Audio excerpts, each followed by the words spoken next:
Alright, everybody, no pre-stream for us this week. Welcome to Game Wisdom Live for October 12th, 2017. Join me, as always, my co-host and streamer, Robert Leach. Hi, everybody. Hey, Rob, how are you doing this fine October week? I'm good. I hate to admit that I'm the reason for the lateness. Uh, the well-known LA traffic was wonderful. More than twice the time it takes me normally to get home. So Well, fun times. well, at least it wasn't me this time, so at least I'm happy on that front. But we are finally in fall. It still feels freaking hot over here. How about Oh in no. LA? It's where I am. It's relatively moderate. I mean, it feels hot, but it's really not. There's just not much of a breeze, is all. But yeah, 70s, 80s. I can't complain. Can't complain. And we are finally entering Halloween season, so it means a whole lot of horror games are going to be coming out and people are going to be talking about it. So we're probably going to have to do something Halloween related. Let's see, what is the... I guess that would be the 26th. That would be the last Thursday show of the month. But yeah, we'll probably have to talk more about that at that time. But I guess to Yeah, start with, are you a fan of horror, Rob? I am. Yeah, very much so. And I try to play as many games as I can in that genre, but there's just too many. hmm Especially on the indie side of things, with all the Five Nights at Freddy's slash Slenderman slash Outlast inspired games, if we want to say that nicely. Yeah, there's a lot of games out there. I'll need to pull up my awesome Steam library to kind of go over the ones that I've played and have. Yeah, let me see if I can. It's Well, not easy to bring up. hmm Dang it. Okay. while you're doing that, a quick update for everyone in terms of Gamelism. We're at just over 2,360 subscribers as of today, so thank you so much. And in terms of the Patreon, we are still close to at least hitting one of our $100 goals. So we are right now at $91. So we're only $9 away from this month's reward, which is the Games of Ill Repute analysis. I'll let the VIP Patreons suggest a game that has been controversial or not exactly looked at favorably, and I'll give it the good old fashioned game wisdom look and see what is there. But we have to hit the goal of at least $100, so if anyone is interested, you know what to do. Hey, El Gordo, thanks for coming on. Hello. So for those of you who missed it earlier today, or for those of you watching this recorded earlier on Thursday, I talked to a developer who's working on a pinball meets RPG kind of video game for the mobile, Pinball Invaders. And we spoke for almost 2 hours about pinball design and what they're trying to do with elevating pinball into something that actually has like structure and goals. I feel like I've played one similar to that. I'm trying hmm to find it now that you mention it, if I can just uncover it. But yeah, it was an old school, not necessarily sci-fi. It was God, I need to find it. It's an odd name. Doesn't have pinball in the title at all. Mm. So anyway, I'll figure that out. Maybe I'll post it later. Yeah, and the best part, the developer was from Argentina, which is where El Gordo was from. So they were talking to each other and probably saying all kinds of nasty things about me in a language that I can't read. So thank you, El Gordo, for that. But yeah, it was a really great talk. And because they're doing a Kickstarter, which will be done in about 10 days from our live stream here, I'll be posting the archive version of that most likely either Friday or Saturday. So be sure to give it a watch here. Uh, Let's. Yep, go Sorry, ahead. real quick. I found it. It was not pinball. It was Arkanoid. It's Wizorb. Uh, why does that sound familiar? I think I may actually own that one. I wouldn't doubt it. Yeah, at this point, I've already forgotten most of the games that I've played.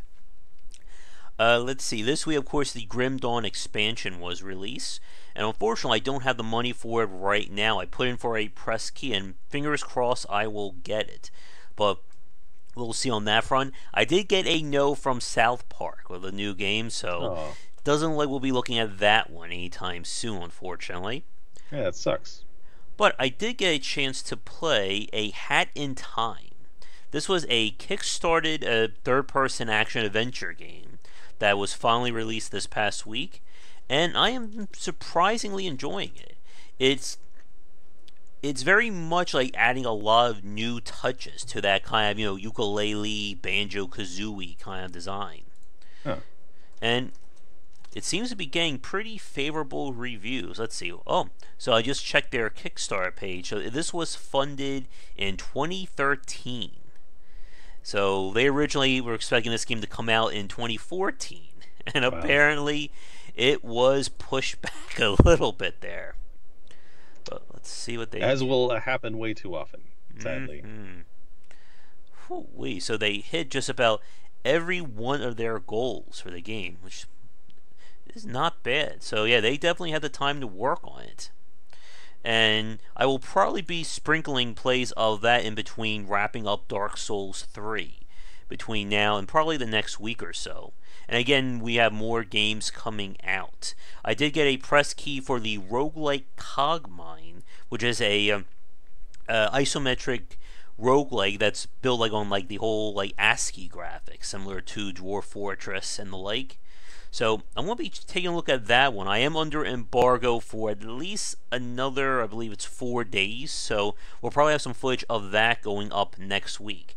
That'll give me time to actually figure out how to play it, of course. And what's it called? Cogmind, Cogmind. Cool, that sounds good. I don't know if it's actually on Steam as of right now. I know he has been working on this on his own site for I think the last 2-3 years. Oh, so it is available, or it is on Steam. It has a store page, but it's not available. But we'll be going to early access on the 16th. Mm-hmm. Hey, Eldwin, thanks for coming on. But yeah, I'm definitely interested in playing that. And let's see, what else came out this week? I think I already told you about the latest Idle game that I'm hooked on. Yeah. Idle Champions of the Forgotten Realms. I've been playing that. You might have mentioned that, yeah. We played some more of the Pinball Arcade. Oh, I got a game from another indie developer, Computer Tycoon. It's a game about trying to run the computer industry starting from the 80s and then going beyond. So you're trying to build a factory, you're building your office, and trying to basically become, I guess, the next Bill Gates or Steve Jobs kind of thing. Very interesting game so far, but it's also one of those games without any real guidance. So that's always fun trying to figure out just what it is that you're trying to do there. How do you compare it to Game Industry Tycoon and that kind of thing? It's definitely more on the simulation side of things.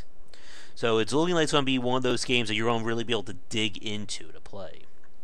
That's good. I know I've had complaints about some of those Game Industry Tycoon games, because they seem, once you kind of figure out the pattern, it's just easy. And on top of that, I just feel they're not dynamic.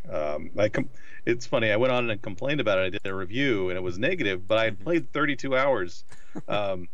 Because I got hooked. I like that theme, but it just disappointed me. Yeah, and it's always tricky with those simulations, because I know we talked about the game Production Line, at least I think on 1 or 2 of the podcasts we've done. That's a game from Cliff Harris, and it's all about managing an auto assembly plant. And that game is very involved in terms of what they want out of you. But then, of course, we have stuff like Game Dev Tycoon. I'm sure there's Restaurant Tycoon, and so many more games of Tycoon, the title, that are just very, very basic. Yeah. What I've been trying to find is another game similar to the whole item shop thing. I know we've talked about this, the whole Racketeer game. I would love to see another take on that. I played this one called Pixel Shopkeeper. Is that it? I should still have it somewhere in the library. Lots of games with Pixel in their title on my Steam list. Yeah, there it is. Pixel Shopkeeper. It came out in July of last year, all made by one guy. Very, very basic game, unfortunately. But again, it was from one person. It was kind of his first game. So I can't exactly complain about too much on that. But yeah, I would love to see someone else do something along those lines. Oh, go ahead. Were you about to say something? Oh no, I was about to, but then I said no. I forgot. I already forgot what I was going to say. Let's see. Anything else game-wise? I guess for you, Rob, have you played anything new this week? I've been tinkering around since I've been so heavily involved in Torchlight. I've been tinkering around with mods, playing someone else's mod. It really, the way they changed the game and well, depending on who you ask, improve upon it. I feel like they did a lot of. It was basically one guy who compiled a lot of mods into one, and it really had like just a huge variety, like new classes, new pets, like way too many new pets. But new items, new shops, just across the board. And so I'm going through that, trying to figure out what's new and what they did and how they did it. It's pretty involved so far. I dig it. Yep, and I heard that Torchlight, the developers, just released a new game as well. I think it was either this week or last. Have you had a chance to look at that? Hob, right? Yeah. I looked at the demo, or sorry, I looked at some of the screenshots, and I was disappointed, of course, because I'm expecting an ARPG, and it looked more like Zelda-style adventure game. And that was, I know a lot of people would not be disappointed by that, but I certainly was a little bit. I was expecting one thing and I got another, and so just kind of lost interest right away. But I'm willing to give it a shot, or at least watch people play it and just see if I might like it. Mm-hmm. I put in for a press key for that, so we'll see if I can get my hands on it. But yeah, it's kind of funny because I heard some of the things from Travis Baldry, who was one of the original designers on Torchlight, who left to form their own studio. And like when I told him, he was like, I couldn't stand to make another ARPG guy. I needed to make something different. I can understand that, yeah. Mm-hmm. Now, in some very exciting news this week, it was announced that Paul Ritchie, who founded Toys for Bob, the creator of Star Control 2, as well as the man behind the whole Toys to Life genre for all the parents in the audience, has announced that he's working on the spiritual successor to Star Control 2, which is one of my all-time favorite games. And I think that will definitely be, a Dissecting Design, possibly for this Monday coming up. And I am very giddy about that one. In fact, tomorrow, or by today if you're watching this recorded, I'll have a chance to actually talk to him for a podcast regarding the design of Star Control 2 and what they're hoping to do with that one. So I am certainly a happy man for that. Yeah, every time you get something like from when you were young that comes out again, or at least has something similar come out, you get very excited. Hopefully it's not as disappointing as the Bard's Tale redo was, the remake. Which was one character instead of a party and supposed to be funny instead of involved. So hopefully it's different than that. I'm hoping it's going to be another game that wowed me like XCOM did from Firaxis. Mm-hmm. And what's interesting is that they don't, this is one, again, of the lovely pieces about video game litigation, they don't own the copyright to Star Control anymore. That was sold to Stardock Entertainment, who of course make Galactic Civilizations, Demigod, and so on. They are working on their own take on Star Control, but with the actual Star Control name there. Yeah. And what's very interesting, I want to ask him if this is true. I heard that Brad Wardell, the CEO of Stardock, is the one who convinced them to make a spiritual sequel to Star Control. So that's going to be very interesting, and it's still very, very early in terms of its development, so I'm sure we can't go too far. But it's going to be really great to talk to a man who basically designed one of your favorite video games. Yeah, I've had the pleasure of doing that before, and it is a lot of fun. Certainly, interviewing is going to be interesting to listen to your interview on him for sure. Yeah.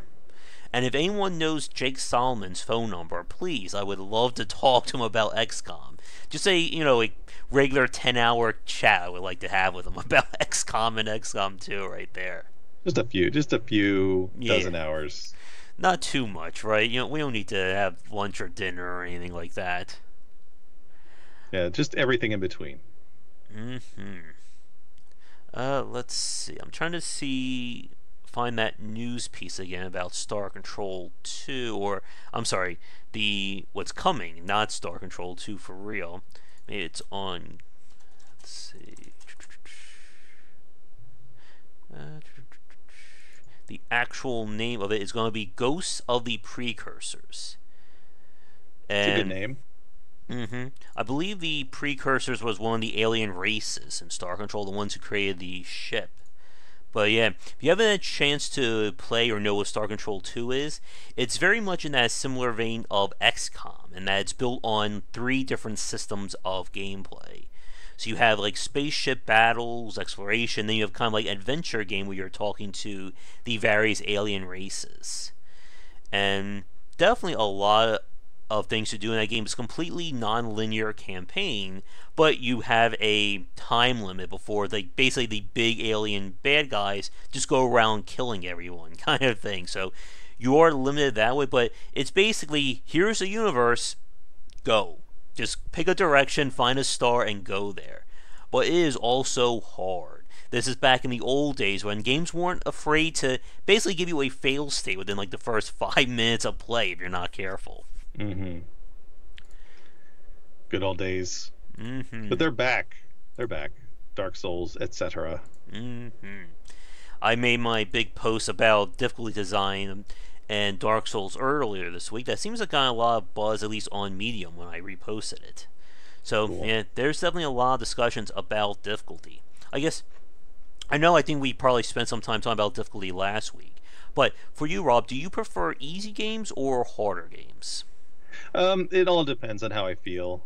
Like there are times when I just want a casual experience, and then there are times when I'm like, oh, you know what? Screw it. I'm going to do hard. Usually, especially lately, I try not to do anything in between. Like, just throwing out Torchlight again. Mm-hmm. A lot of times I'll just play casual, and then I can get through the game relatively quickly, just see everything. But every time, once in a while, I'll just get, you know what? I'm just going to do hard or elite. And this last weekend, I've been playing with elite hardcore. So getting a good dose of permadeath, which is all kinds of fun. Of course it is. Let's see. Anything else, I guess, regarding the games? I think that's it for me in terms of like any new games. Oh, I did play this game called Wonder Doctor, which is kind of like a reminds me of like Papers, Please meets like a surgery simulator. You must have posted something about that, right? Yeah. Okay, yeah. So that's how I know the name. Yeah, I've been wanting to watch that video. Yeah. Very quirky game. It's not the most... I think this just goes back to what you just said, Rob. It's not the most complicated game. This is not a 20, 30 hour, super challenging game. But it hits, I think, all the points it was trying to do. And it's always tricky when you're reviewing games like that. I think I'll have a written review up sometime next week. And... like, it's one of those games, like, if I wanted to complain about it, I would say that I wanted to be more complex or, harder in some areas. But, again, that's kind of a weird complaint for a game to say that I like it, but I want it to be harder, kind of thing, if you know what I mean. I do, but I really do. Like, when I was talking about the Game Dev Tycoon or whatever, yeah, you play it and you like a lot about it, but it's just not satisfying. And so you just want that extra push. Certainly from the beginning of that game, and I don't know how this one is, to the end, it's relatively stagnant. Like there's no ramp up. It certainly the graphics change, you get a bigger office, etc. But like, there's no added difficulty. It's the same thing over and over and over again. So that is where I wish that in the game's visual growth, so too with the complexity. That's ideal. Yeah. I guess for Wonder Doctor, like, I can see that they hit, like, every mark they were striving to. Like, it doesn't feel like something was, left on the cutting room floor, or that they just decided one day, I can't work on the same or just release it as is. Like, it's a complete story from A to Z. But I think for me, I would like it to be, like, a little bit more on the complicated side, or at least a little bit more in terms of the complexity. What I was saying in chat, like vision versus execution, it's kind of hard again to say. Like, to give you like a counterpoint, I played After Death earlier this week, which was a 2D Metroidvania, and I didn't like that one. I felt that it kind of missed the major selling points of Metroidvania design.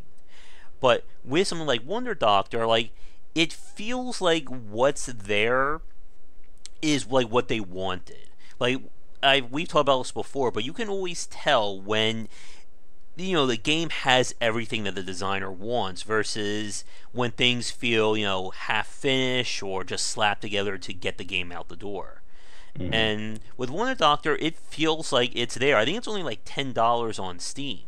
So this wasn't I don't think this was going to be aimed at being this 50-hour long game. But at least for my end, I kind of wanted more. But it's still, I think, a good example of it's greater than the sum of its parts. Like how the visuals look, the very interesting music and character designs. It it works, I guess I would say. Like it's not an amazing game, but it's not like a terrible game that I wouldn't want to play, kind of thing. No, I hear you there. Let's see, what else do we have? Oh, of course I played some more pinball this week. I was able to get in touch with the Pinball Arcade. They gave me more access to the latest season of Tables. And we had a very interesting discussion while I was playing it last night, just before my internet went out again, about the pricing model. And I think this is very interesting, and this may actually lead into our chat about loot boxes and that kind of form of monetization in a few minutes. But again, Rob, with your experience with publishing and kind of marketing games that way, do you know about the Pinball Arcade's pricing scheme? I mean, nothing specific, but is it like FX, or is that a separate thing? Yeah, it is very similar. And I gotta sneeze, so hold on 1 second. Wait Wait. Oh for it. no, I think I Wait for just it? lost Oh. this. That's good. I lost. It will happen as soon as I'm talking. I can just feel it. So But is it like you're buying separate tables? they actually just go for packs instead. Oh, gotcha. So instead of you buying tables piecemeal, you are buying them in terms of their season. So let me pull up one of their DLCs. So season one included 21 tables, but then $489. That's hmm that's a lot. That's a and lot. then like later seasons were like 10 or 9 tables for a similar amount. Yeah, so and then of course they have the Pro Edition, that's where you basically get like you can tweak values on the table, you can get like fancier graphics, stuff like that. And as El Gordo pointed out while I was playing it last night, and as he just said in chat, the full price of that is just under $500. And what they do in terms of marketing is there's always one table free per month, and it comes with one table for free that's free for everybody. But everything else, you have to pay for it. And it has certainly been very divisive, for their fans and for people new trying to get into it. And like if we switch over to Pinball FX3, which if I pull this up, they have again a whole lot of DLC for their tables. But the difference is a lot of their tables are single purchase. They have bundles such as Bethesda, Universal, Marvel, but then a lot of their tables are just singles, such as like a medieval table. Let's see, what is Unsung Heroes? They're custom ones. They're personal IP. Yeah. Yeah. So and of course their DLC pack right now is at just under $200. So Sheesh. that's kind of a very big difference. It's still very expensive. And like I said, this has been a very polarizing argument. Another part of this, of course, is the price of what that goes into these tables. From Pinball's point of view, or the Pinball arcades, they are basically recreating these physical tables, right down to every little detail. And I watch videos of them basically taking apart tables, digitizing every piece, making sure the physics models go in. So they spend a lot of time on these tables. Mm-hmm. But on the other hand, how much do you expect someone to, I guess, pay for that? Because obviously, I'm sure you're aware, Rob, that just because you spend like who knows how many hundreds of thousands of dollars on your game, that doesn't mean you can price it at $200 and expect people to pay it. At some point, you have to eat that cost, essentially. Yeah, I mean, when you say they go through and do all this detail and get it all right, no, it's very impressive. It really is. But then I just think, Skyrim. I mean, how do you like you get this pinball, great, you go through and do all this detail. Well, so did this $60 game that is massive and without end almost. So like there is a bit of a thing there, and I appreciate that they're going through all this trouble and making the pinball games, and I really do appreciate all that stuff. Once you have a physics model, though, you got a physics model. You don't have to redo that every time. Yeah. I mean, you might tweak it a bit, but if you're remaking it every time, you're doing it wrong. And certainly there's a lot of comparable things that go from place to place, mechanics and lighting systems. It's I really would struggle to believe that they're recreating all these from scratch every time. There's got to be certain systems that they have made that they can reuse. Yeah. So it's really about art, and art is expensive, yes, but it's not the end all be all of a game making process. And certainly they could tell me, no, that is not it at all. It really takes $1 million per table, in which case I'd be like, well, I think you're doing it wrong. And that's all I can say about it. I mean, I've produced a lot of games. That would be my common sense reaction to it. And then, of course, a lot of it is also the fact that these tables are kickstarted, especially, well, not everyone has been kickstarted. The ones that are part of major IPs. Addams Family, Terminator, Star Trek, Doctor Who, and those ones had to be kickstarted in order to basically pay for the licensing for it. But I think part of the problem is that, and we've talked about this many times here on the cast, that it's very hard to put a price tag on game development. Certainly it is. But when you do kickstart anything, one, if you've done this a million times, you should know the cost by now. Two, if you're getting any money from somewhere else, that means it's cheaper for you than it would have been normally. So, you know, your excuse about how much money it costs kind of goes out the window when you're having other people foot the bill. You know, what it all comes down to is what you've already said at the very beginning, and that is it justification for the cost? Sometimes you just have to eat that cost. Yeah, I agree with that. I look at games like, and I will continue to bring up Planet Coaster because it's an amazing game, how much content they give the person. Like, I bought this a year ago. They just released a huge Halloween pack. They've got an anniversary pack coming up. It's just insane the amount of stuff they're giving each player. They had the one DLC, but that was for separate IP. So that I can see, but like, so far it's just the one that I've noticed. And again, this is that crazy quagmire when it talks about video games, because, I mean, we can look at things on every side of the table, or we can talk about, you know, Shovel Knight being $20, or I think it's maybe $15 now, so I don't remember off the top of my head. But, you know, what did they do differently than the Pinball Arcade? Or we go the AAA route, you know, something like Shadows of Mordor, or Battlefront, which we'll be talking about more in a few minutes.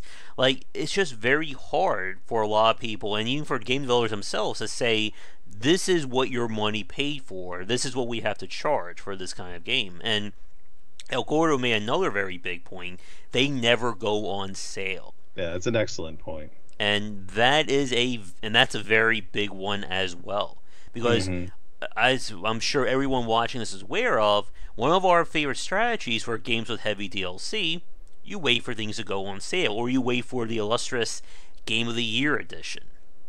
And it's a way, again, of trying to get around the fact that you're spending $200 to $300 on DLC. I mean, I did the very same thing for Payday 2. I don't even remember the last time I bought a piece of Payday 2 DLC at full price. And kind of want to see how much DLC they're up to. While I'm pulling that up, geez, how much DLC is there? That's the. And I'm going to say, for the pinball games, at what point do they consider themselves AAA? Because you're making a lot of money, you're spending a good amount of money to make this stuff. At what point do you consider yourselves that level of quality? Certainly, the sales aren't going to be there. I mean, you're not that level of sales, but you're not low. You're not poor. So it's, at what point do you compare yourselves to those larger titles? Certainly, when you have, like you say, Shovel Knight, a pixel, created game, which is not an easy task. Certainly not a small one. when do you start comparing yourself to games that are Shovel Knight being an quote indie game? I mean, with professional people, that's a big game. So, where's that line drawn where you can say, okay, well, I am along with these big boys, I should start following their pricing models a little bit more closely. Yeah. And the fact that they never go on sale means that there's never really the opportunity to attract a new audience or try to build that fan base, because someone brand new is going to go on that page, see the fact they're spending $30 a pop, and they're going to get right the hell off that page. And I think El Gordo brought up a really good point last night about one thing they should have done.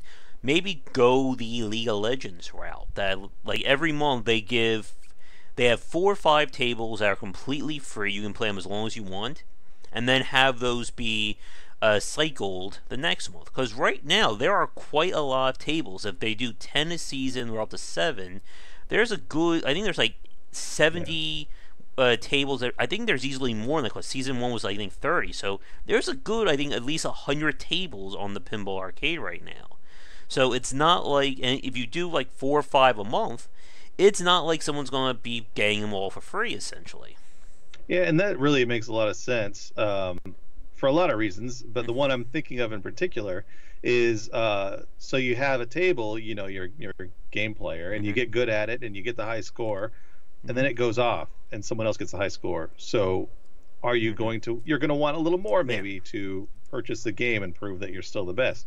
I feel like that is definitely a driving force behind playing a game. Is once you get good at it, you're kind of attached to it, probably more likely to spend the money. Yeah. And I think another thing that a lot of people that I think rubbed a lot of people the wrong way about the Pinball Arcade is that there's still a lot of technical issues that seem to rear their head with those games. Oh. For instance, I've had the same bug with the select menu basically freezing in a table if you move too fast, that we were talking about the other night. And I think that's the other thing. When you're asking someone to spend $30, by force essentially to play these tables, you're expecting things to be pitch perfect. And it's still very much, I think, behind in terms of additional features like Pinball FX. But again, we're kind of comparing apples to oranges in terms of their approach to pinball design. Yeah. But, yeah, go ahead. It's at a certain point, it really is. It's like, what is the impetus behind all this stuff? Why is it behind the pricing? When you do play a game like that and you notice a bug, it's not so bad, but when you notice it, that it's not getting fixed month after month after month, and they keep charging in the same amount, and I can imagine that the forums are full of people saying that this bug needs to get fixed. It feels like that they're abandoning the fan, not necessarily they're abandoning the game, they're just abandoning the fans in favor of their money making, their profit thing, like what do you call it? Their money making strategies or whatever. They're deciding to do that, go with the numbers over their fans, and that's it might work for them, but it just kind of sucks. And it's never easy when you're trying to, again, build a model around consistent purchases like this.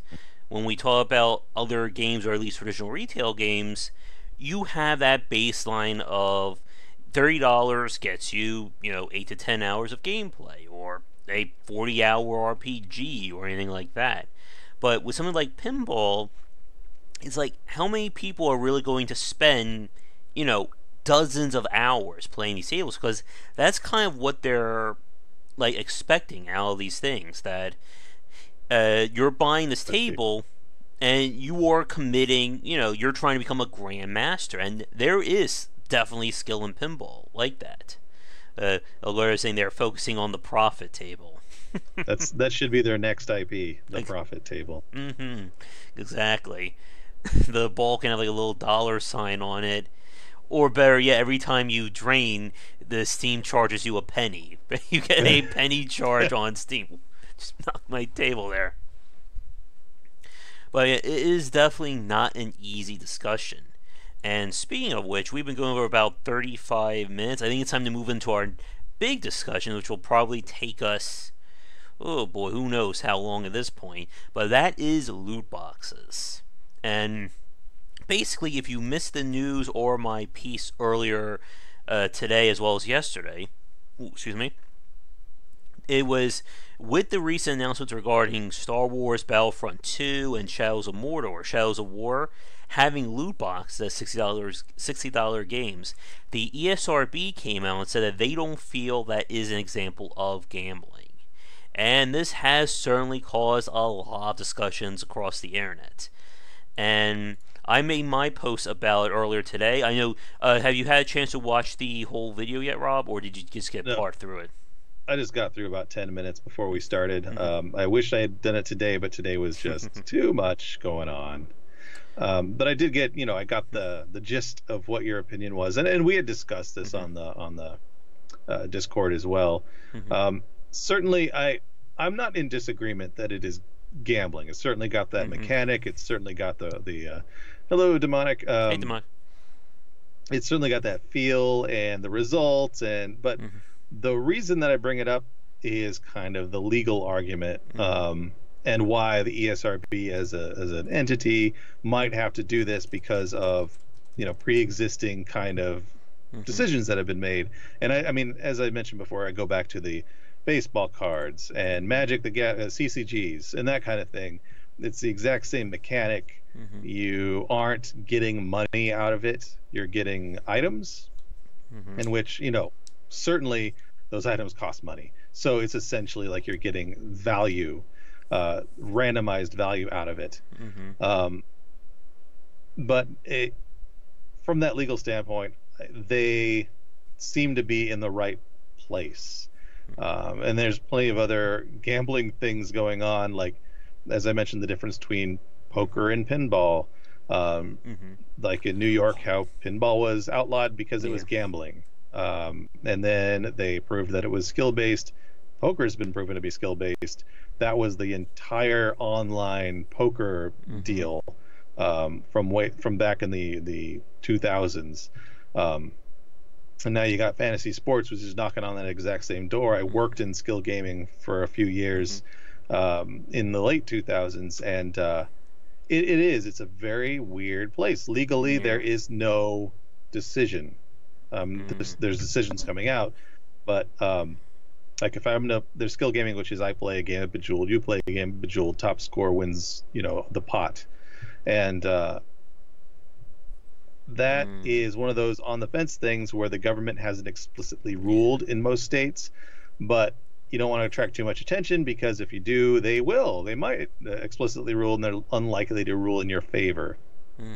So it's a whole minefield. The whole thing is a giant minefield of legality and on the fence. I know fantasy sports, they have so much money now that they can actually affect it being more legal than not. It's interesting to watch from my standpoint, since I'm in this business a little bit, and it's just a weird it's a whole weird thing, just like politics. Exactly.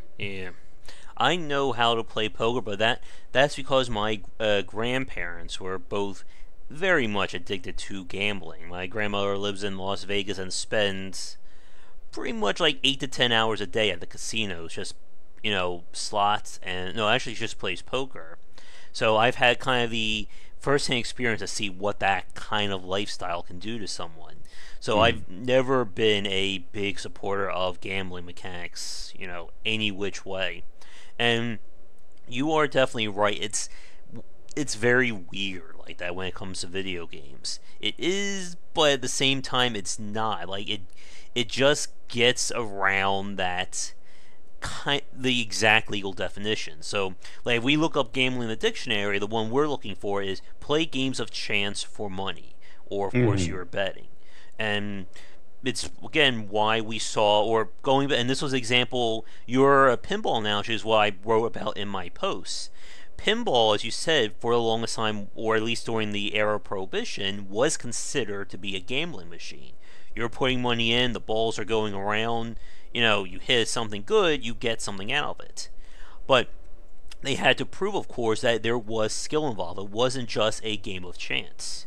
And as we were talking about on our discussion last night, there is a very big difference between novice pinball play and grandmaster, people who go to tournaments or the Papa organization. Mm-hmm. Al Gordon and I were talking about, have you ever heard of the pinball table, the Lord of the Rings table? That's one I have not played. That is one of the, I guess, quote-unquote modern tables that came out last decade. It has been considered one of the all-time hardest tables ever made to get into wizard mode on. I watched someone from Papa play for about an hour, and he still couldn't get to wizard mode playing that one table. Wow. It's basically like the long journey of the Lord of the Rings, basically, to get into that. And the point is, there is skill that comes to pinball. Like I said, it's not just you wailing on flippers and trying to get something going. And I was just talking to, oh goodness, I already forgot his name from earlier. That's really great. Leandro, there we go. I got it from my email. I was talking to Leandro, who's working on the pinball game for mobile, and there is a lot of skill when it comes to playing pinball. Neutral bounces, transitioning the ball from one side to the other, being able to properly cradle the ball, cradling for multi-balls. And I'm sure for any pinball experts watching, there are probably a lot more tactics out there. And I remember a lot of the stuff I had no idea about. I just one day found a video of on the Papa site about expert tips to playing pinball.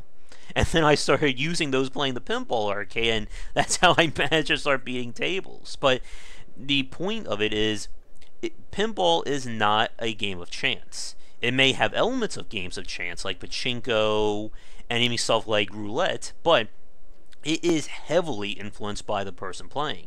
Someone who knows what they're doing can stay on that machine for 40 minutes to an hour plus. I think my record was being on one machine on the pinball arcade for, I think, an hour and a half on just one single play.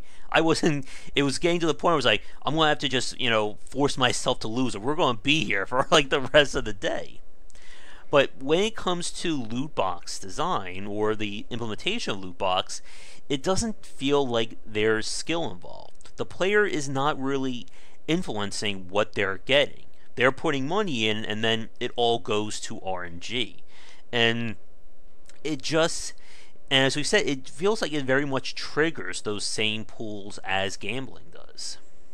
Yeah, I think when it all comes down to, for me, more than anything, in terms of like what it is and what defines it, it's less about what's happening on screen or what's happening in front of you, and it's more about what happens in your brain.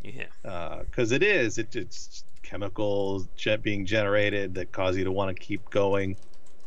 And certainly games unto themselves do a little bit of that too. And I'm in favor of finding a way to regulate that kind of thing, or at least give education on that kind of thing. Because at least gambling, there are things in place for people to go to, like Gamblers Anonymous and that kind of thing. At least that's there. But for people like who are playing casual, like any kind of casual game on the phone, any free-to-play game, or a game with loot boxes, when you start seeing that bill go up, you got to think, you know what, maybe there's something I need to do to figure out that, maybe I can rein back a little bit. As far as I know, there's nothing there, or if there is, it's not easy to get to. Certainly not one of those things like a casino has to have the Gambling Anonymous, or at least a help phone number in their casino at all times. There's nothing like that in games right now. So I think the last thing I really noticed was on the Wii, and I'm sure they have it on all the new iterations, where after a few minutes it would just be like, want to take a break now? And you're like, excuse me? No, go away. But yeah, go ahead. But like you just said, I've seen the same thing like at the casino. Like they by law have to say, "Hey, would you like to take a break?" Like after 8 hours. I remember like the episode of The Simpsons where they made fun of that. Like it goes, "Marge, you've been here for 24 hours. Would you like to stop playing?" No. Okay, we ask. Keep going. Get her another drink. Yeah, it is.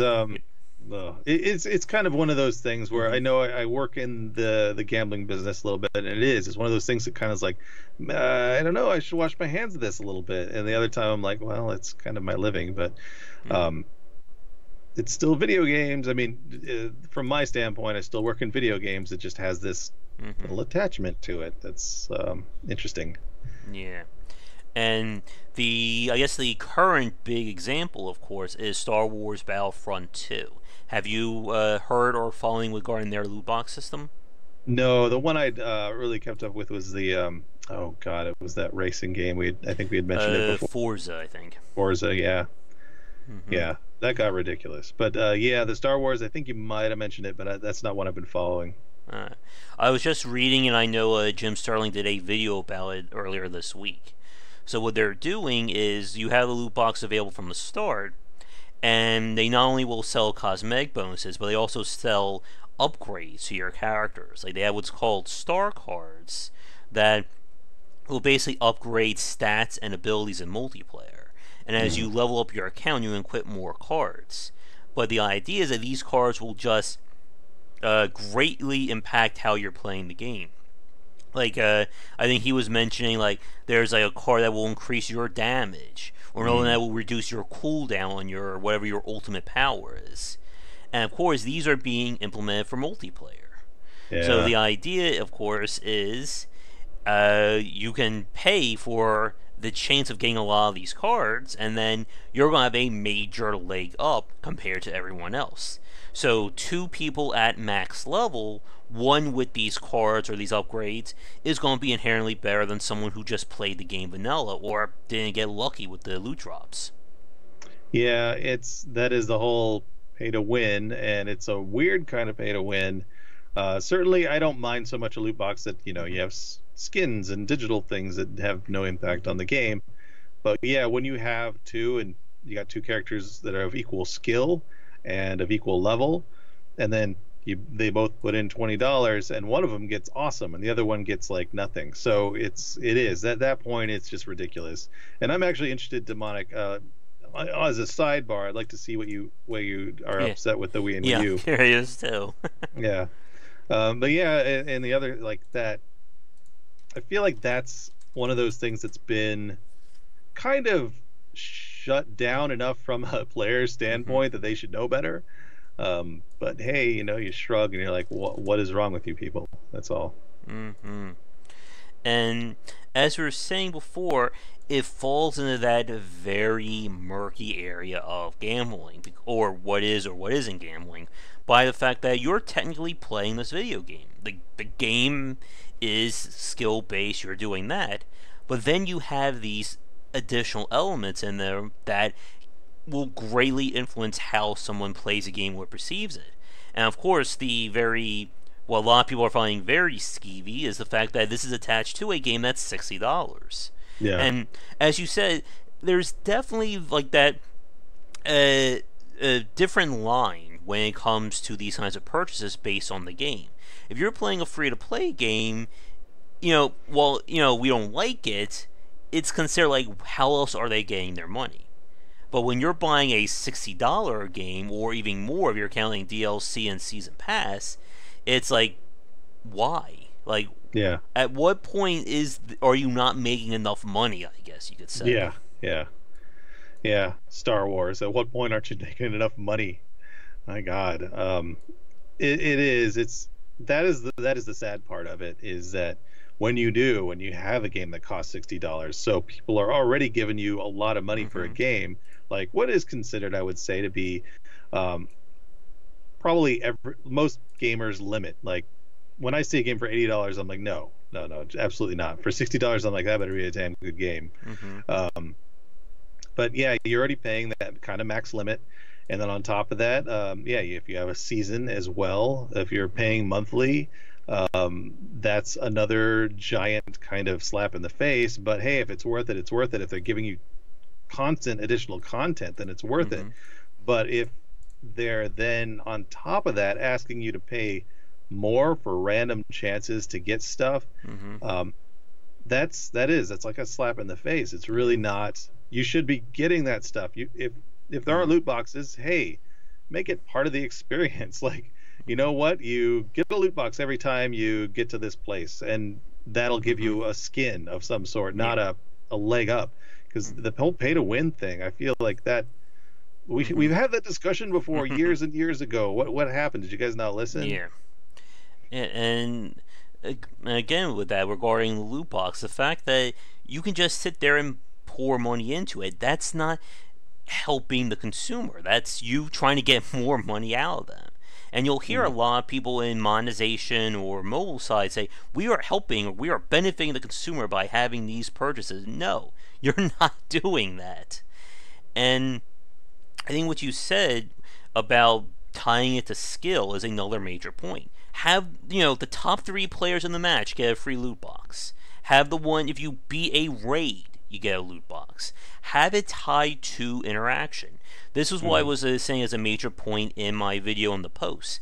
Randomized progression works because the player is the one doing it. When I play Diablo 3, I don't know what I'm going to get, but I know when I see that epic mob group over there, if I go there and kill them, I may get something good, but I'm the one who's doing it. It's not the game saying, oh, you've played for 50 hours. Here's a legendary item. Now go play for another 50 more. Or give us $5.99. Yeah.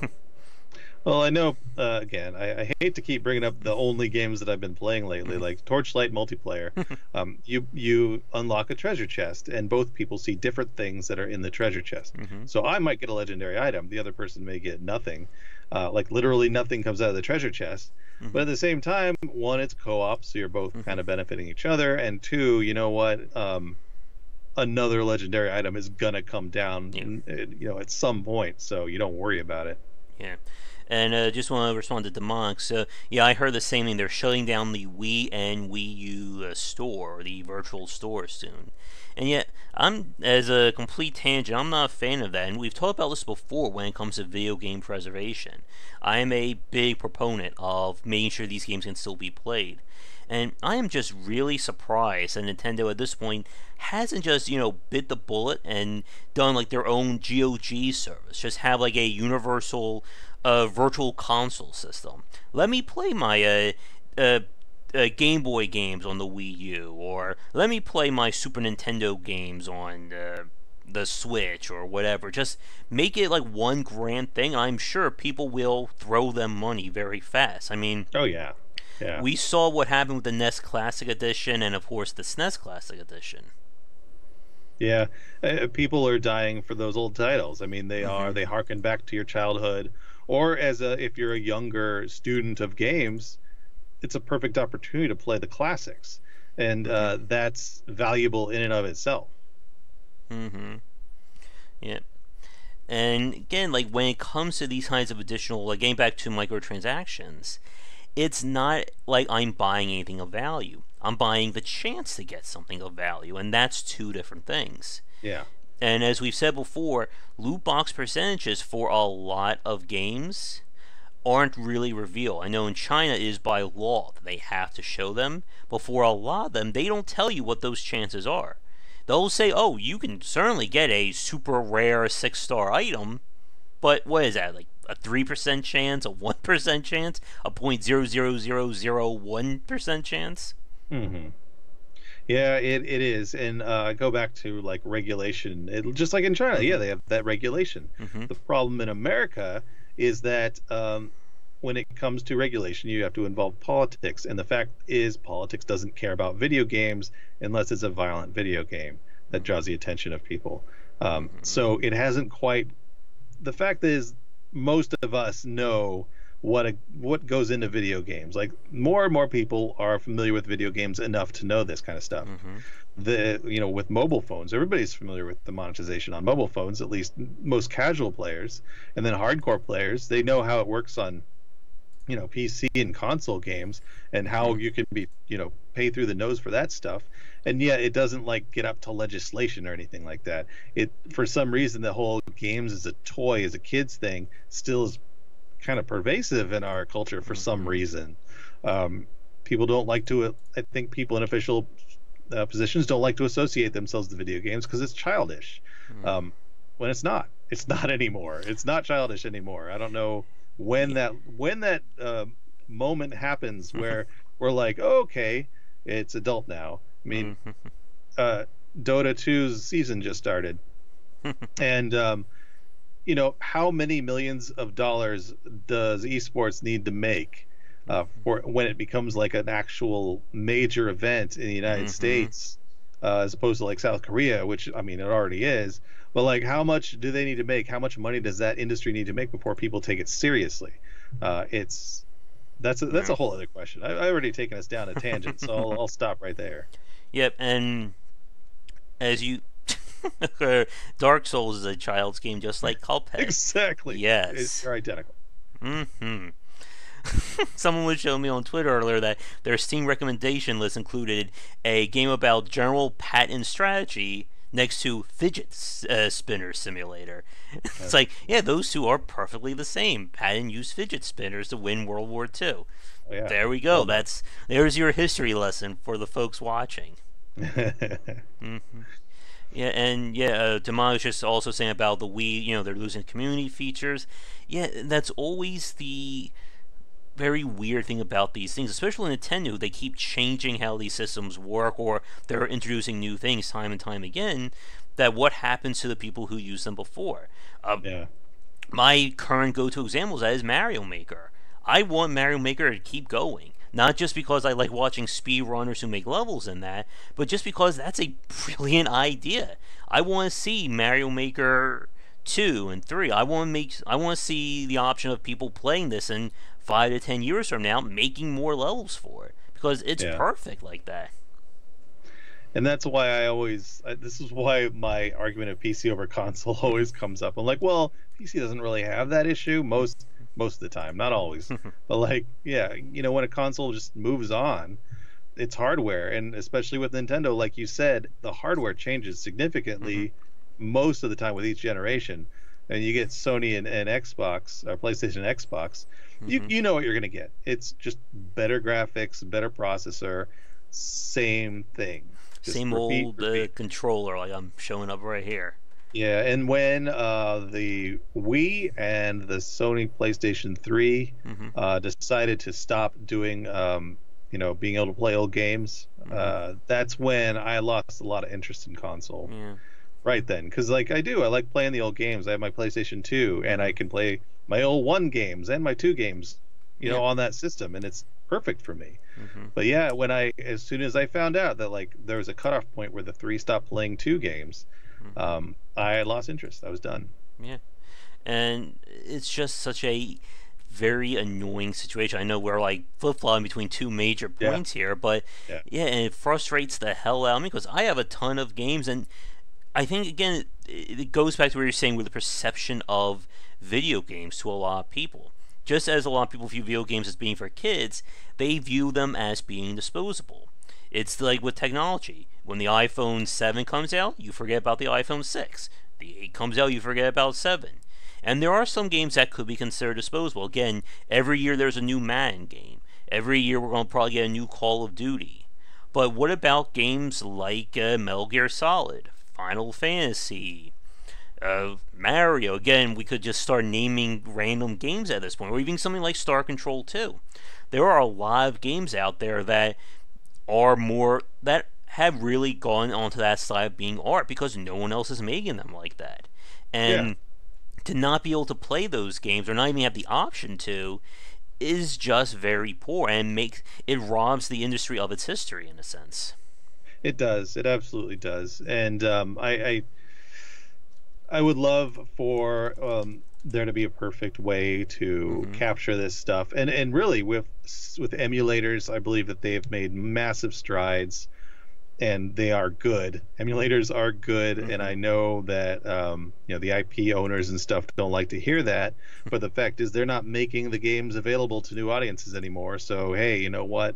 Emulate it. So at least there's that to kind of keep the history. There's people who will go back and remake old games with modern technology. Pardon me, to preserve that concept, that design, and all that stuff is fantastic.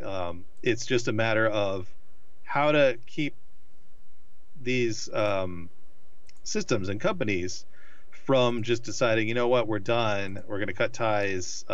See you later, all those games. Mm-hmm. Hopefully someone likes you enough to keep you going. Mm-hmm. Yeah. And there's not much the consumer can do about that, sadly, or at least do about it from a legal point of view. As you said, there are a lot of emulators out there, but it just seems like it would. And this is, of course, the point where I see it from both points of view. I can say that I'm sure there are people who would spend money to buy like video games like in a GOG service. Oh, I already have, yeah. But then I can think about, from the other hand, what about what about your general consumer? How many people would be interested in buying Final Fantasy III again? And not only people who grew up with that, but people who've never played that.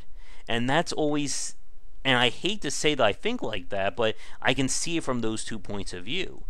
But I think ultimately the positives outweigh the negatives in this case, that it would do so much to educate people about the history of video games.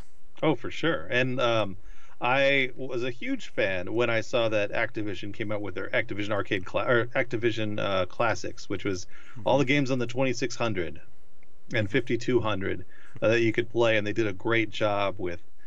You go in and you're in a room from the 80s, and it's got all this 80s music playing, and you would pick your little Atari cartridge up from the thing and play it, and it had all the difficulty levels and everything. It was really cool. And then there was Midway Classics. Some of my favorite coin-op games ever were all packed onto the volumes 1 and 2, and so I was happy to like be, here's $20, here's $40, gimme, and I was so happy for that, and I wish more like that would happen. Same thing when GOG first appeared, and all of a sudden, all these games that either you couldn't buy anymore, or like $300-400 on eBay, you can buy for $5 to $10. And how amazing is that? Yeah, and I don't mind. I really like the whole collector's thing and the artistry and the craftsmanship in maintaining actual coin-op video games. I find that fascinating, and I would love to, if I ever have the time or want it or the patience to learn it, do that myself. But I feel like that's an art. Pinball machines, that's going to be hard to do because it takes a lot of time and care and effort and knowledge and skill to maintain a table. So that kind of thing is going to be harder to maintain, but you could always, at least with the digital games, it should be easier.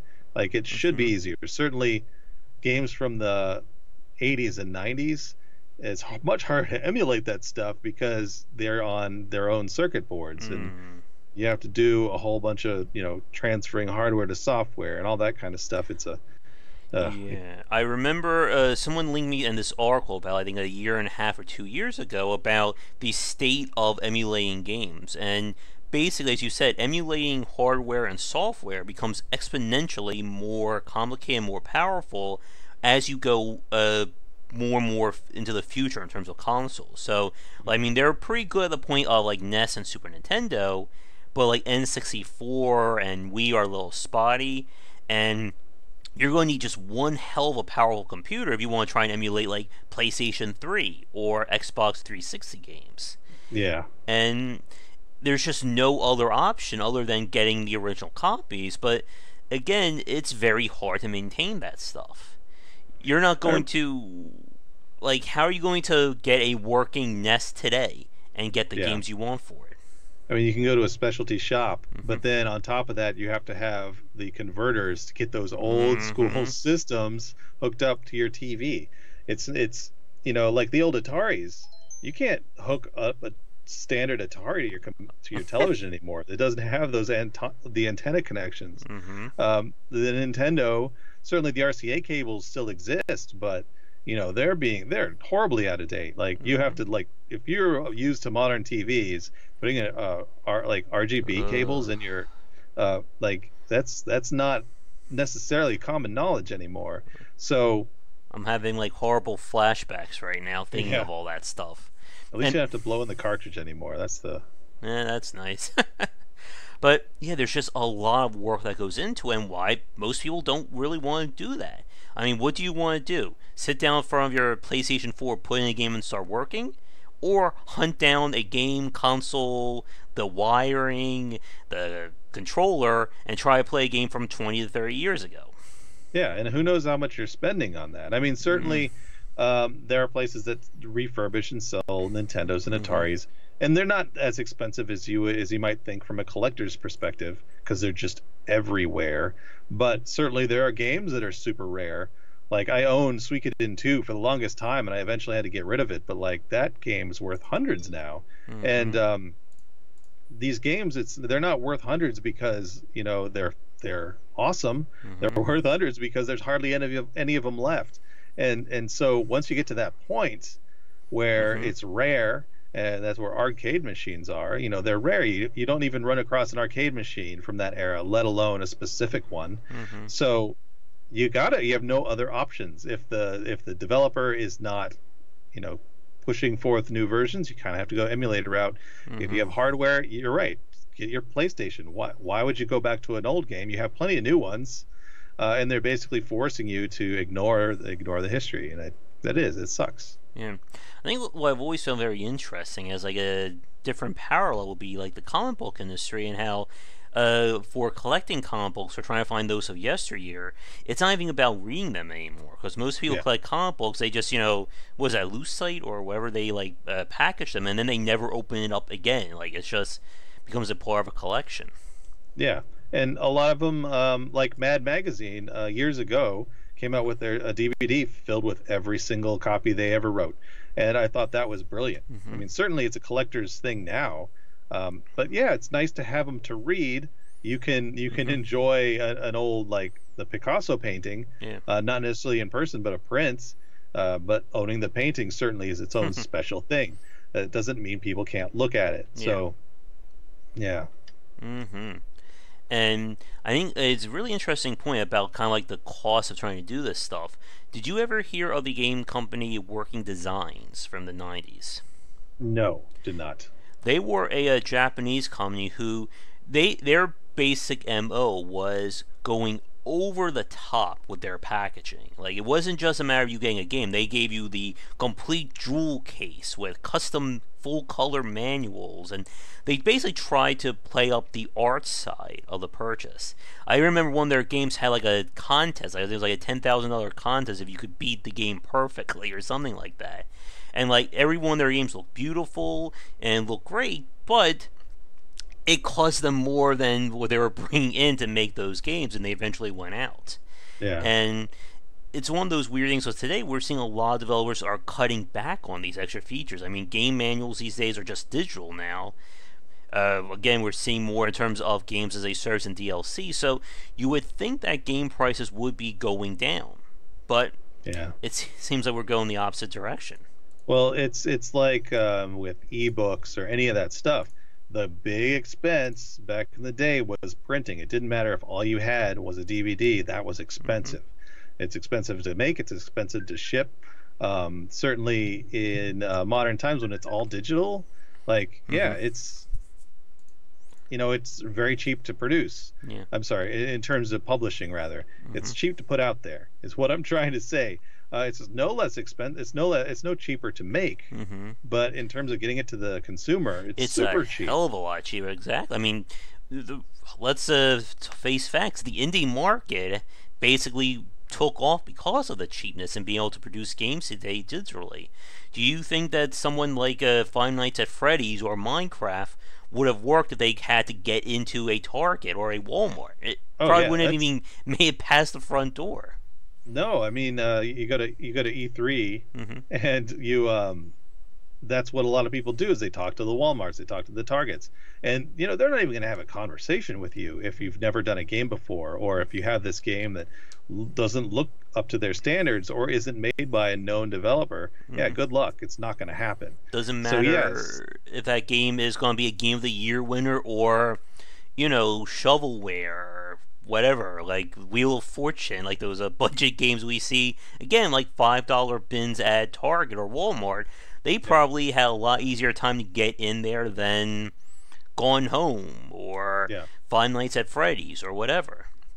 Yeah, and I understand it's their business model.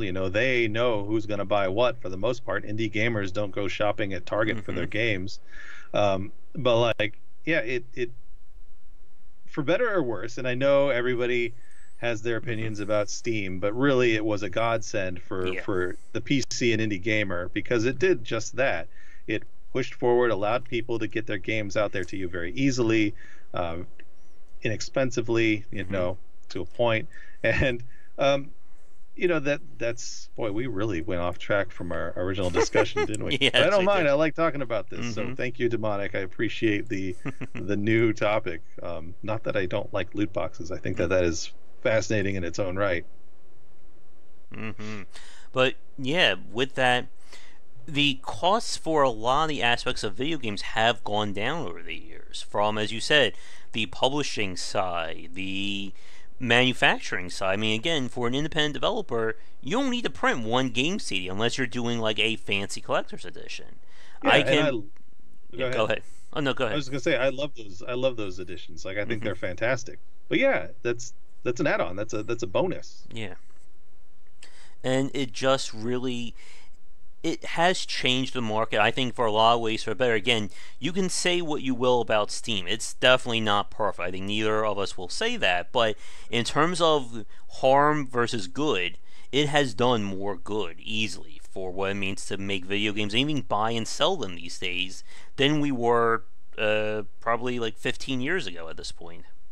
Yeah, and what I feel like good old games, and certainly all the different Mm-hmm. pack sites, the bundles, Indie bundle sites. Gala. Yeah, they wouldn't exist if it weren't for Steam, and that's I feel like that's a natural offshoot. So this whole digital thing is great. I'm still confused why consoles still require physical media, but hey, I guess that's how it is. It's that's oh my goodness, that's another big topic right there. But there was that whole discussion regarding the Xbox One being online only, and there's definitely issues with the fact that basically internet access is still not a standard. I think for homes these days. I mean, every Yeah. area has its own different internet. If you're out, in the rural areas of I don't know, Wisconsin or whatever, you're probably not going to have as good of an internet as someone living in San Francisco or New York or anything like that. No, And it absolutely is true. Yeah. let's see, getting back to what Demog was saying regarding the Wii and the Wii U shutting things down. Yeah, it's definitely sucks along those lines. That's Yeah, it true. makes exactly, Elgardo. We both said the same at the same That's time true. there. Many games they just give you like a code and you do that. I mean, for my computer, my disk drive or my DVD drive doesn't work anymore on it. I don't even see the need to buy a new one these days. I mean, all my games are bought digitally. Even if I Yeah. buy a retail version of a PC game, I get a Steam key, put it in. Why keep giving money, or why do I need that? Yeah. Yeah, it is. It's a weird event. I wanted to ask real quick. I'll just I know Demonic had chimed in with something. Mm-hmm. Oh, hey Seth, Hey, Seth, thanks for it's coming a on. physical media. That is a good point. It is true. Most people in the country are still used to the physical media, and Mm-hmm. honestly, I kind of that's where I separate PC from consoles. I've been so PC centric for the last decade that I Mm-hmm. often forget that the consoles still require discs and why. Um, the Demonic, what you said about DLC with regards to players and how they can be better than you. Yeah, that is the worst, and it goes into skill gaming as well. But I had a question for you, Josh. What was the name of that console? God, it must have been 15 years ago. It was a fake console. It was famously fraudulent, and it was all going to be online. It was going to download. It wasn't going to have Oh, physical media. was that the one that was kickstarted? No, it wasn't used before Kickstarter. Was that They the? announced it at E3. Everyone got excited. Hmm. People gave them money, and it was a sham. I know what you're talking about.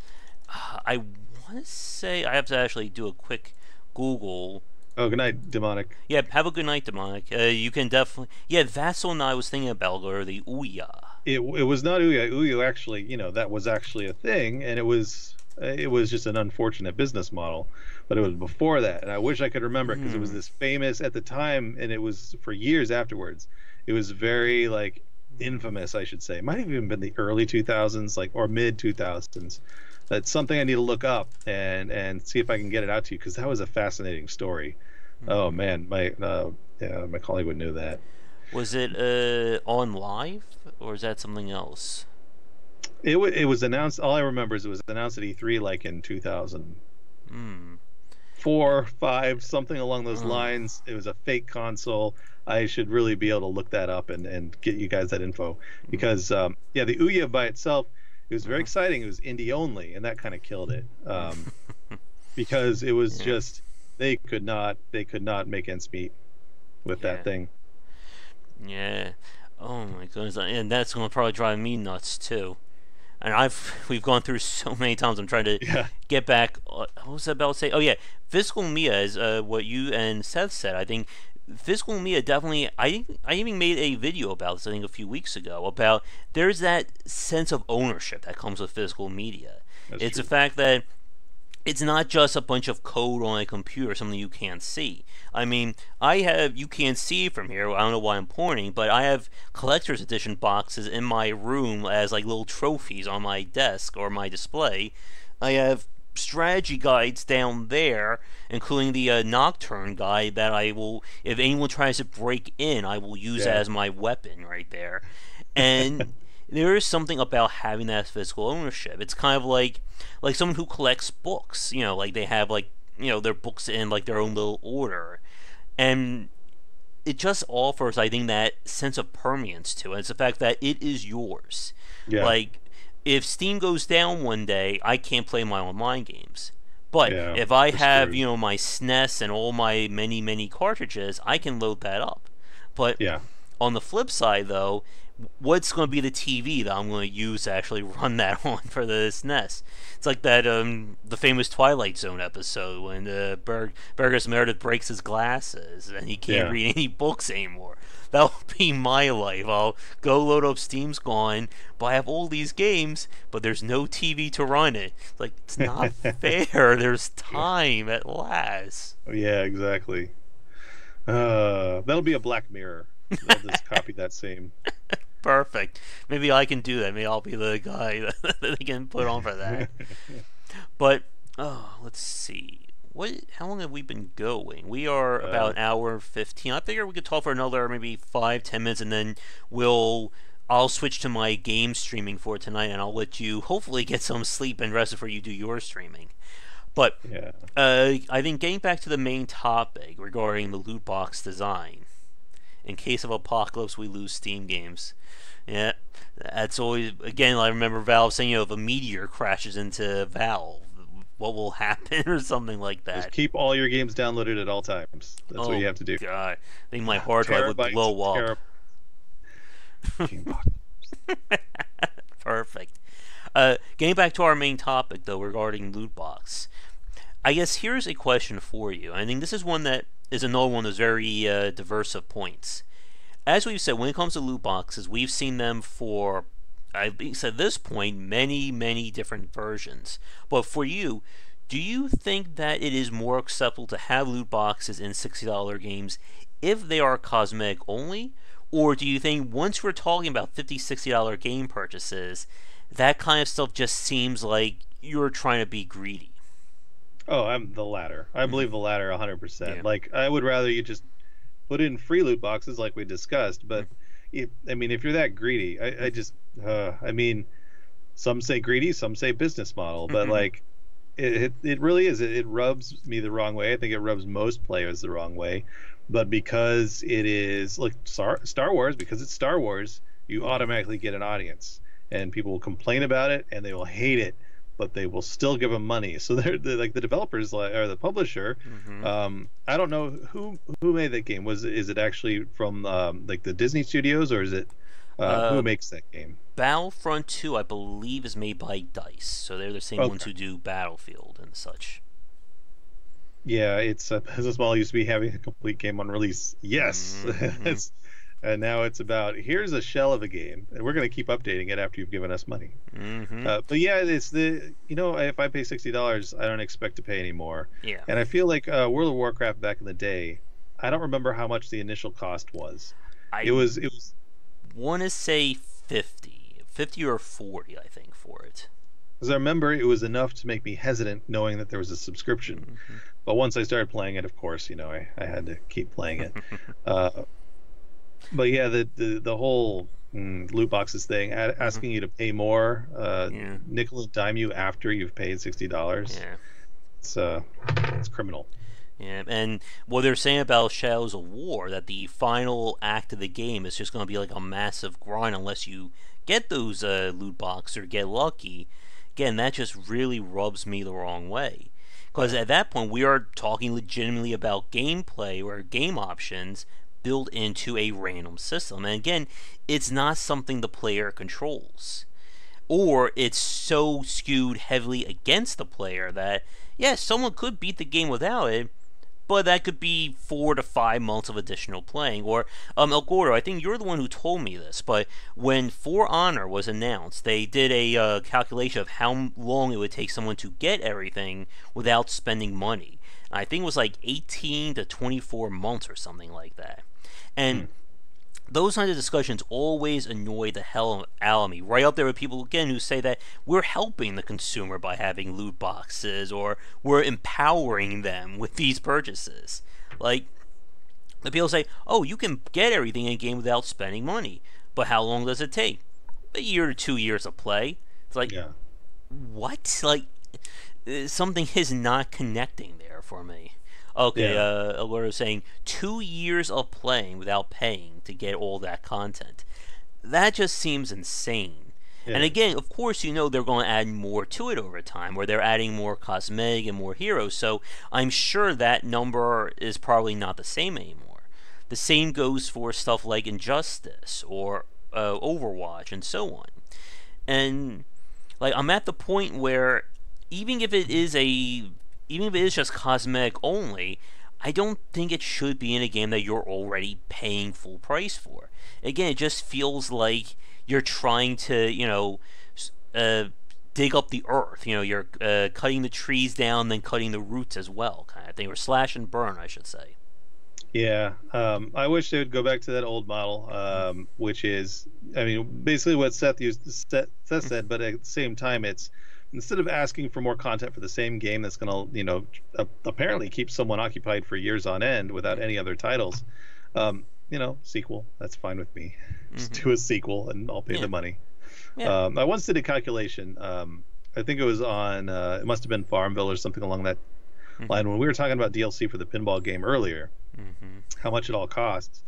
I did a little quick calculation. It was over $800, $900. Mm. This was a decade ago or so when Farmville was popular, and that was a shock to me. It's like, oh my god, Oh.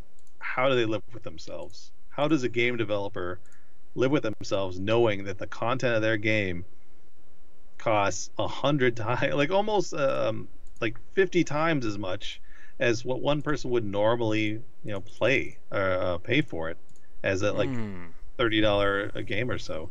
It's Mm. just how do you do that? Yeah, and yeah, the same thing. Like, why should I give someone $99 for microtransactions? I can buy a full game, or I can buy many full games for far less than that.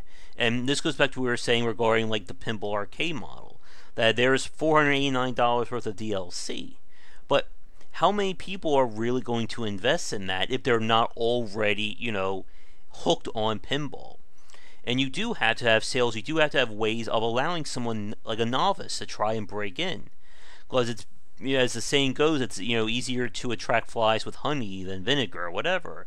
Like, I'm still surprised that we don't see those sales. I know Pinball FX, like, they do have regular sales on their tables, but game devs are like the Chinese kids doing the clothes. Publishers can live with themselves selling those for big bucks. Yeah, like, I guess here's like the question. I know we won't have the answer to this, but I just wonder, did Monolith lie about Warner Brothers being the ones to say we want loot boxes in your game, or did they originally have that idea and they're just trying to save face? Because it's just very weird how everything is good until that very last act, kind of thing. Yeah, I don't know. Like one of the things that occurred to me when we were talking about Battlefront Mm-hmm. is that you're going to have clans of players that are going to demand each one of their members spend at Whoa. least X amount of dollars or have just to X keep in that amount clan. of rare. You must be at this level of power. Yeah, Or, of course, oh yeah, definitely. I mean, we talked about this before. It becomes a virtual arms race, and that's the best kind of thing for a developer.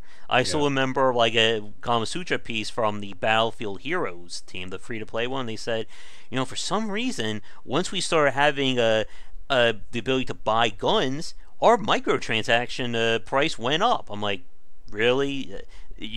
That was a shock to you that if you start selling advantages, people would pay for it?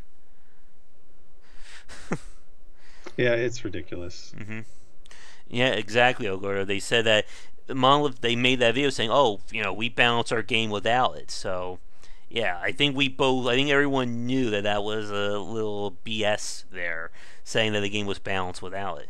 Because it's just a lose-lose proposition for, at least for us. For them, it doesn't really matter.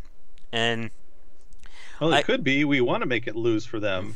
That's the idea, is to kind of get them back into making a game that doesn't make us all feel gross for buying. yeah.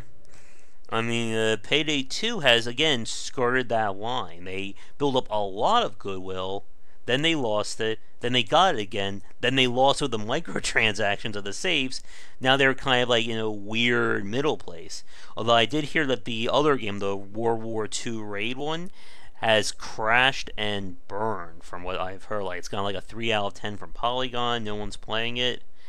And I guess here's another really good example. Like Payday 2, they have just announced they're having their annual Crime Fest, which is about 2 weeks of free content starting October 19th. So I know I'm not even going to bother installing Payday 2 until after that's all over, considering how long it takes to update. But again, that's free stuff that is supported by the DLC. Yeah. And I guess to like sort of begin to wrap things up and go back around, when we talk about why it's so hard to perceive the value of video games or the price, microtransactions are very much it. Like, let's go to Overwatch for a second. A lot of people bought that game at $60 or with the collector's edition. How much of that money was actual profit? How much of that was put into new development? And, people were saying that the loot boxes are supporting more stuff for Overwatch, but how much of that is true? Like, if no one buys any more loot boxes, are they going to stop releasing new characters or new maps? Like, I just don't see that happening. So the question is, where is that money going? And of course, I know the simple answer is into their pockets, or specifically into Activision's pockets. Well, I think it's just a matter of doing simple math. And it's, I mean, not simple math, but you got to make a lot of assumptions. Like, so let's say a game sells 1 million copies. And let's say that game sells 1 million copies at $60 a piece. So that's $60 million of net profits, or gross, which I always confuse the two. And then you got to take away X percentage. Let's just say it's Steam. So I don't know. It doesn't matter. Let's just say it's whomever, and they take let's make it extreme, 50%. So that's $30 million that they made. Then you just got to have, okay, so how much did it cost them to pay all their employees, pay for rent, and all that stuff that goes towards making this game? Did it cost them $30 million? And if it didn't, which is unlikely, most games tend not to cost $30 million, then how much profit did they make? Because it's digital media, once you finish making the game, you're not making copies. It's sells, everywhere, yeah. So at what point did they make a profit? Is like, at what purchase point? At what number of purchases did they make a profit at full price? That's the big question, and it's usually pretty easy to get the answer, because developers don't tend to, maybe lately, I don't know, but they haven't historically been private about how much a game costs. Yeah. And what you just said, I think, is a very interesting point about game development and what makes it different from other markets. And I know I talked about this one before, but when we look at other industries, like let's say cars, for instance, there's probably more spent on the production side of things than it is actually on the design. Because again, that's a physical good. You're not just going to one day, pop a car down at a dealership. It has to be manufactured, it has to be tested. But the design, once you get that prototype, then you're free to manufacture, and that's where that cost is. But with video games, it's the opposite. The majority of the cost of games is in the development side. You're spending, 2 to 3 years, probably more of your life, making these video games. But then once it's done, you push your key down on Steam, you get, 100 million keys, there's no cost there. Because, again, digital media is infinite. But, and as you said, when it comes to calculating that, or calculating that break-even point, obviously publishers want more money. Did you hear the story about the latest NBA game from Take-Two Games and the virtual? No. Oh, I used yeah. to work for that company. I used to test those exact games. What happened? Mm-hmm. They got into a lot of hot water with NBA. I guess it's 2K7 or 2K18 or whatever. Regarding, they actually just have something called virtual currency in the game that you have to buy for cosmetics, for leveling up your character, for just about who knows everything. And of course, you can earn it by playing, but it's like a haircut costs like 1,000 points, and you get maybe like 20 or 30, or I think like 50 to 100 for winning an actual match. So it's like one of those very crazy things. Like, again, you can see that the game was skewed heavily towards that. And again, and the best part, they have the same scheme as the free-to-play games. $4.99 purchase, $9.99, $19, and then of course the $99 one is the best value for people to spend on a $60 game already. I do think, from working inside the business, I think from a developer standpoint, from a production house standpoint, you do lose sight, because you're making this game and you start thinking, okay, how it's pretty when someone starts thinking, oh, we can make money this way, then everybody's creativity starts kicking in. It's like, oh, well, we can make the money this way, and it becomes more about the grabbing money out of people's pockets than it is about making the good title and making a complete experience. And that comes from like the top down. So it's tough. I mean, I'm currently working, and I have in the past, and I've worked in a variety of different games companies, but right now I'm in a gambling game company. So you can imagine what that kind of language is like from within the company. It's pervasive, and it's gambling, and nobody wants to. You have to put in all of the regulations and make sure people know that they can get help if they have a problem, but it's still all about making sure it's as smooth an experience as possible to get someone in and spend their money. So it's this weird fine line, and once you start getting the game designers and developers on that page, it's hard to get them to just get back to the game. And I feel like it's that point when you realize that that's happening. You're like, oh my God, what am I doing? And that's not a fun feeling. I mean, as someone like myself, who I think about game design constantly, I could, give me a game, and I bet I could come up with a monetization model for it. It's very easy to do that, but once you start doing that, it's how much of a value are you giving to the consumer? And I'm not sure if we said this earlier, but someone was saying about this at some point, or I was reading it, that you have to send a message to these developers, because if, when Angry Birds sold like hotcakes, or Farmville, of course someone else is going to repeat that model, and then someone will repeat that, and so on and so on. So if these games continue to sell well, more people are going to try and use it, even at the expense of the game. Like, I think people who say that it's going to bring about, the game apocalypse or the game industry crash, I don't think that's going to happen. I think it's gone to the point where there's just too many offerings, and there's too many people who are at least educated to avoid that. But it's definitely going to cause issues, especially when it comes to quality. Yep, and as I said before, like games that are like 2 to 5 years worth of development, there's a lot riding on that. Yeah. And if it's kind of like, like the devil's bargain, if someone's going to call and say, I can make your life easier, but you have to give me so-and-so, would you take them up on that offer?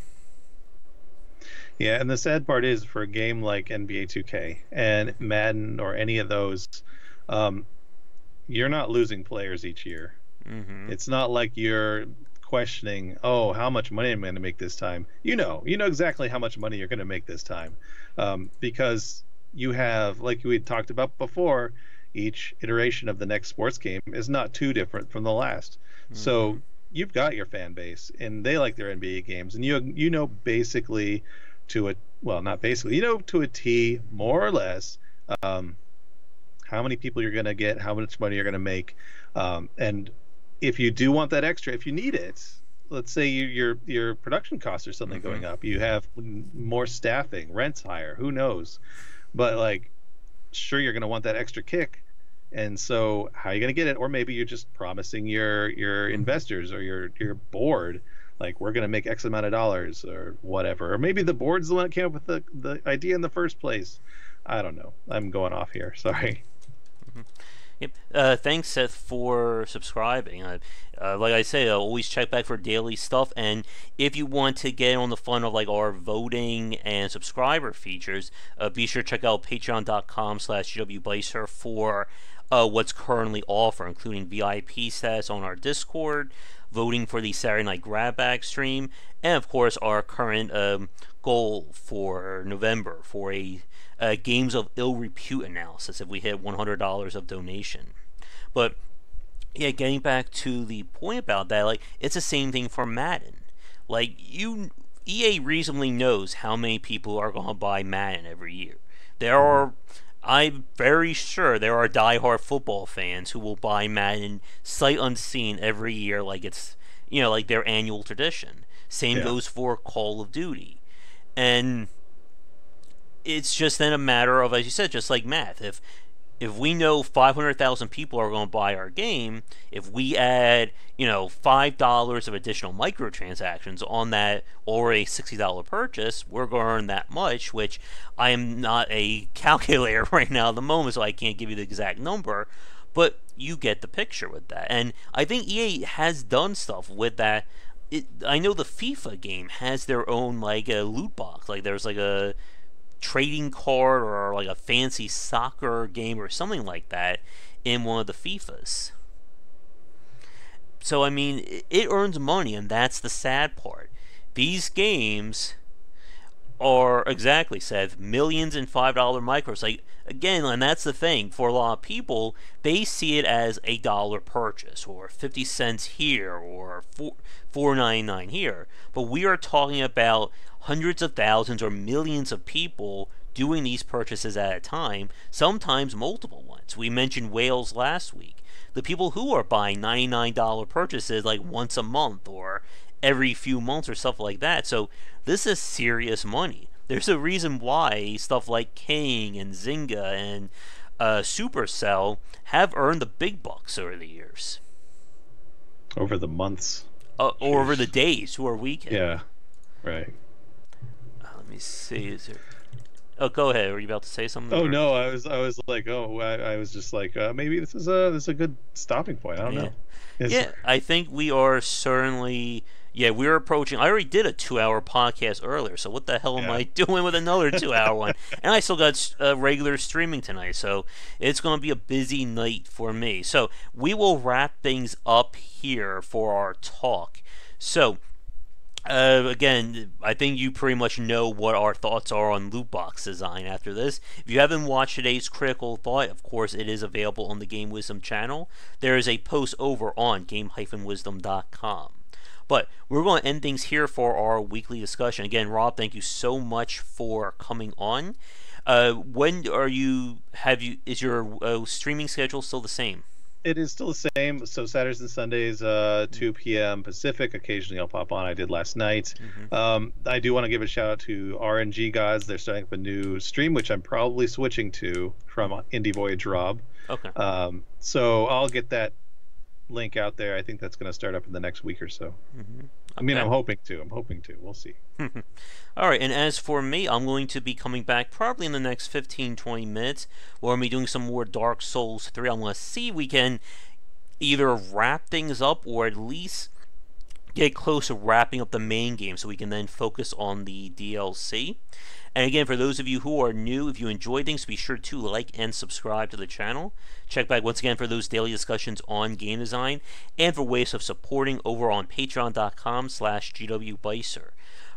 In terms of podcasts this week, like I said, if you missed my talk regarding Pinball Invaders, that archive will be going up probably either Friday or Saturday.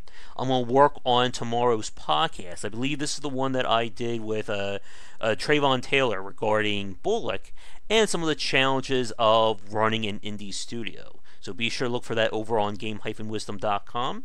And otherwise, I will be around for updates and such, as well as on our private Discord channel, where we hang out and talk about all kinds of topics relating to game design. So be sure to check that out. Again, you can get access to it through our Patreon. But that is going to do it. So again, Rob, it was great hanging out with you, and we will probably be talking on Discord and here again next week, probably around 9:30. Sounds good. Alright, so for you folks watching this live, give me about 20-30 minutes. We'll be back with more streams. I know the notifications can be a little bit weird, so I would say just pop back over at midnight if you haven't seen anything else. But otherwise, for you record folks, thanks again for tuning in, and we will talk to you again next time. See you all then.